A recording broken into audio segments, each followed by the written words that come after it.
दशैंको आसपासमा कान्तिपुर पत्रिकामा प्रकाशन भएको थियो, मैले अनलाइनबाट पनि पढेको थिएँ।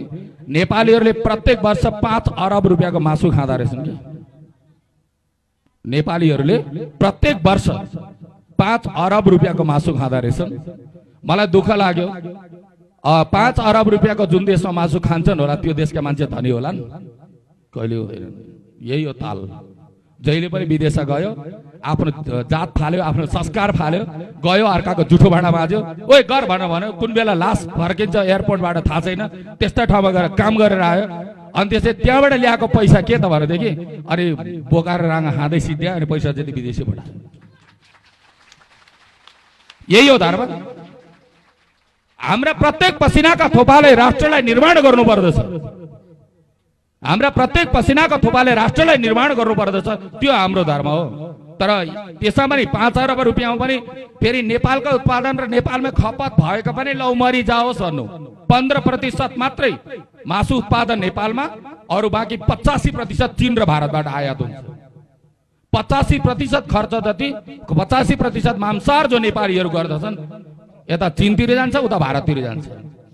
इराकमा गएर नेपालीहरूले आफ्ना घाँटी रेटाएर 2 पैसा कमाएर ल्याएको पैसा यदि हामी विदेशतिर यसरी हामी एकछिनको लोभमा, एकछिनको आस्वादनमा बाहिर पठाउँदछौँ भने त्यो नेपाल धनी बन्छ? कहिले बन्दैन। भिखारीको भिखारी नै रहन्छ। आदरणीय भक्त सज्जनहरू, यस्तो कार्यहरूलाई हामीले बिस्तारै हजुरहरू मिल्नु भनेदेखि सुरु हुन सक्छ।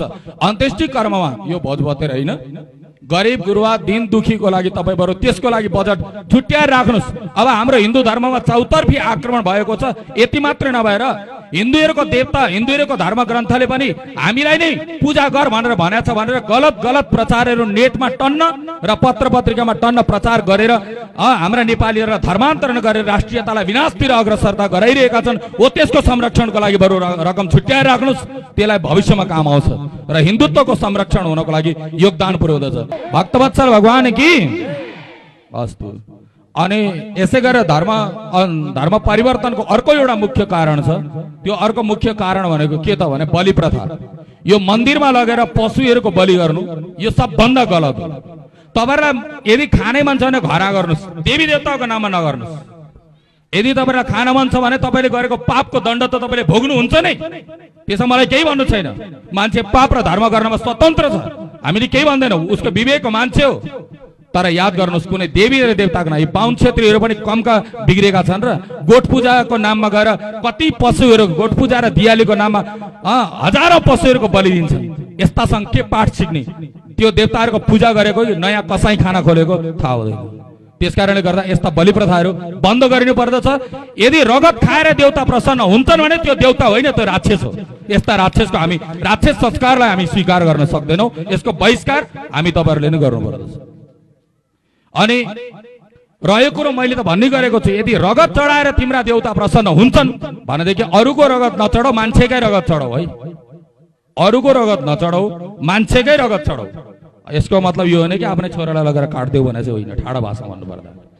अनि मान्छेको रगत, किनकि मैले देखाएको छु त्यो मार्ने बेलामा यत्रो भाँडा पनि बोकेर लिएर जान्छ कि रक्ती थाप्नलाई, बुद्धिको भाँडामा डढेर लाग्यो भन्छ। अनि त्यो किन लिएर गएको अरे भने त्यो रगत कहाँ छर्नु, त्यो थापेर घर ल्याएर पकाएर खाने, तिनीहरूका शब्द त्यही हो। अनि यानी त्यसबाट मैले के थाहा पाएँ त भनेदेखि त्यो पशु पक्षीलाई बलि दिएर 2 थोपा मात्रै त देवतालाई रगत चढाउने रहेछ नि। आखिर त 2 थोपा नै चढाउनु छ भनेदेखि त डाक्टरले हाम्रो ज्वरो आएको बेलामा त जहिले पनि रक्त परीक्षण त गरिरहेको हुन्छ त हो। अलिकति आफ्नै हातबाट थोरै सियोले घोचेर रगत निकालेर 2 थोपा चढाए भइहाल्यो नि। मान्छेको रगत किन कसैको ज्यान लिनु पर्यो? त्यो हुनाले आदरणीय भक्त सज्जनहरू, हामीले यो बलि प्रथा मन्दिरलाई मन्दिर रहन दिऊ, कसाई खाना नबनाऊ, यो सबैले आफ्नो हृदयमा चेतना जगाउनुहोस्।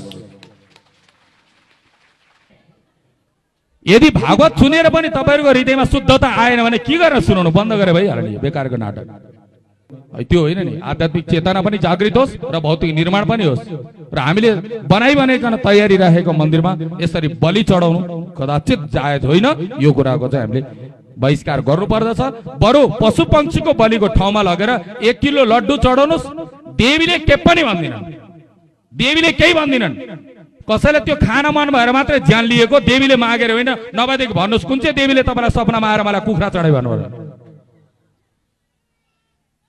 कुनै देवी देवताले चाहिँ तपाईँको टेलिफोन घन्टीमा टेलिफोन गरेर ए तेरो यो भैँसी राम्ररी ब्याए मलाई एक जोडा परेवा चढा है भनेर फोन गरेर आएछ सपनामा देखाएको छैन भने चाहिँ कसको आधारमा गरिरहनु भएको छ यस्ता संस्कारहरूलाई हो चलन चलेर आएको मेरो बाउ चोर थियो भने म चोर हुनुपर्छ र त्यो हुनाले संस्कार राम्रो लिनुहोस् नराम्रो लिनु हुँदैन मेरो बुवाले एक अक्षर पढ्नु भएको थिएन भनेर यदि मैले नपढेको भएदेखि मैले यति भन्न पनि सक्दिनँ थियो होला नि त त्यो हुनाले राम्रो कुरा लिनु पर्दछ नराम्रो कुरा कहिले पनि लिनु हुँदैन यो कुराको चेतना होस् अनि मात्रै हामी धर्म परिवर्तनबाट केही हदसम्म भने पनि रोक लगाउन सक्दछौँ यो हो हाम्रो धर्मद्वारा सामाजिक रूपान्तरणको अभियान